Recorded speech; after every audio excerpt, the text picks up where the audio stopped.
ক্ষুদ্র আত্মার মধ্যেও ঈশ্বরের সমস্ত গুণাবলী রয়েছে। দেহের 6টি পরিবর্তন হলো জন্ম, স্থিতি, বৃদ্ধি, পরিণতি, ক্ষয় এবং বিনাশ। কিন্তু আত্মা কৃষ্ণের মতো চিরন্তন, সেইভাবে পরিবর্তন হয় না।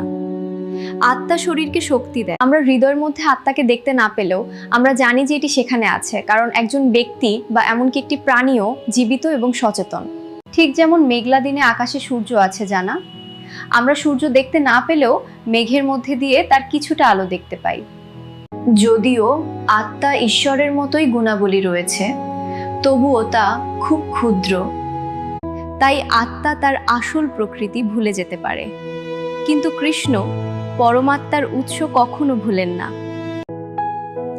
অর্জুনের মতো আত্মার কৃষ্ণ বা তার প্রতিনিধির কাছ থেকে আত্মাকে জানতে হবে।